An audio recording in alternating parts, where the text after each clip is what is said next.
like, I guess you guys probably know because you've obviously had companies that have failed in the past. How do you see founders dealing with that? And is there necessarily like a long track record of people who have gone on to fail a few things and then like really get one that they like? And like, how do you kind of like help your founders and your portfolio companies like transcend the failure to go on and do other things? Well, so we don't really help them do. I'd say we don't help them with that kind of level of psychology. If you're worried about like whether you're going to fail at like starting a company, you should probably not start it. Like I would just say, like if you're at that point in your mind, like starting a company is probably a bad idea because like you're gonna, even the ones that succeed fail like 50 times before they succeed. So you'll just melt down. I mean, like you got to kind of get by that. It's not a good endeavor if you're looking for straight A's. It's just like everybody has trouble with it. So I want, you know, that's kind of too junior for us to even contemplate dealing with. You know, in terms of failure, like, you know, success is better than failure. Like don't get it twisted. And so that's why, like, it will be hard. Like, if you fail, like, it'll suck. Like, all the people you hired will be like, oh, no, with that person. Like, he sucked. He, like, drove us into bankruptcy. And then, like, those are probably all the people you know at that point in your career. So, like, sorry, not all that easy.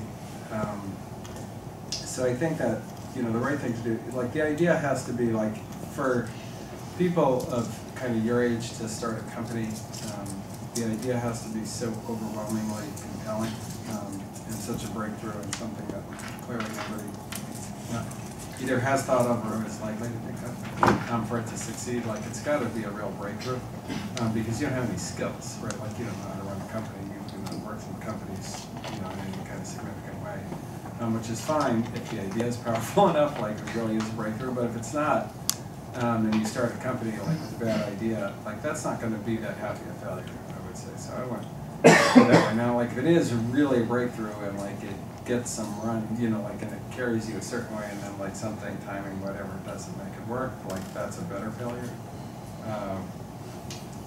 But you know, there are of course companies that they think Dave Duffield, they think Workday is his 8th startup. Yeah. Like he had one other that succeeded, which was PeopleSoft, which did pretty well. But the others did not work. So there are like guys who don't succeed and then succeed with it. But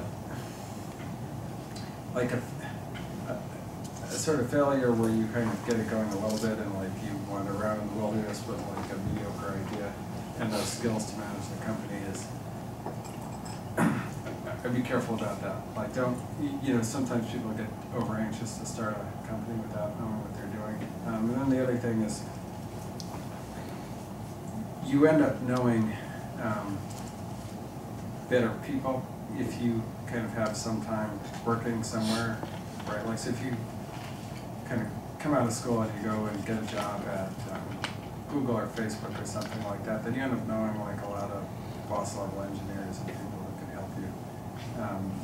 Whereas if you just come out of school, you know the kids you went to school with, which is fine. But at that point, the idea's got to be like unbelievable.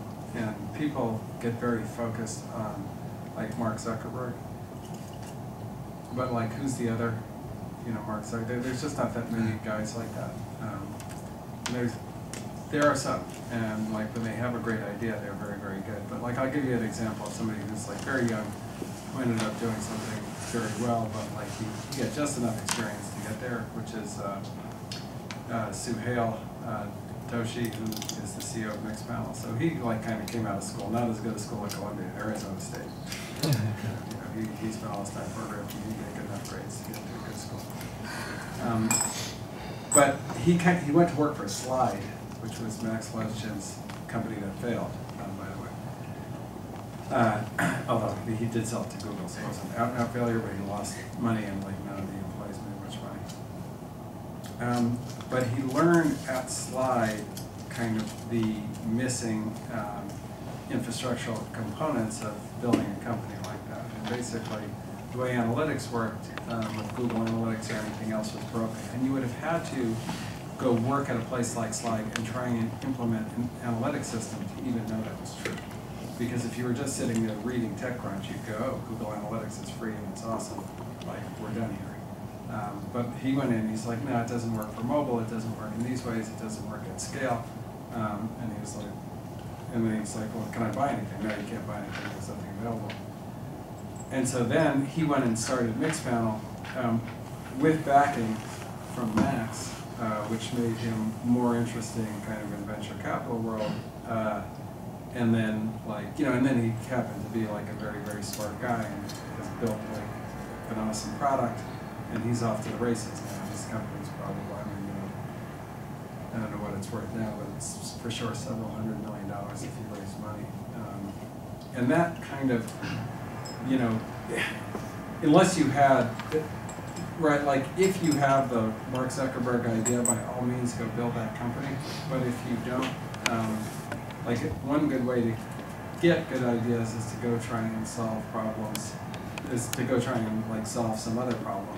And then in solving that problem, that's where you sometimes kind of, what we call earn a secret. So you learn something about the world that nobody else knows, and that's really the basis for building kind of a startup that's not a failure.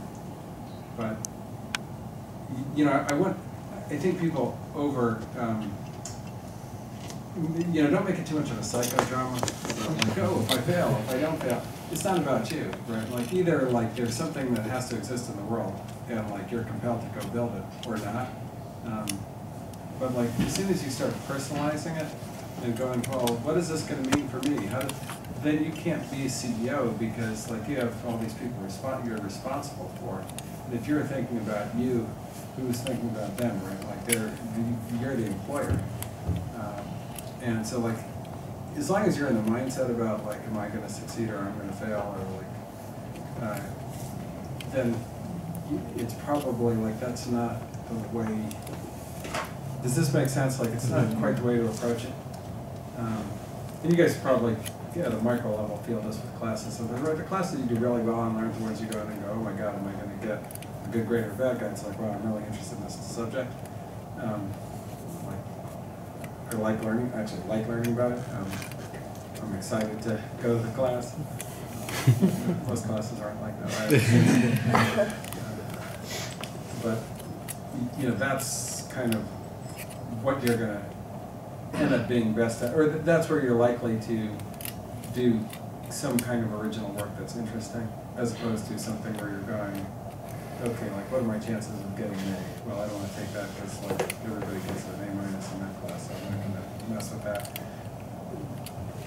That kind of mindset is not going to, you're not going to compete at a global level, with all the best entrepreneurs from, China, India, New York, Boston. Like, you're never going to like make it approaching it from that fashion. You have to approach it from the point of like, I've learned something about the world that nobody else understands, and now I'm going to build a company behind it.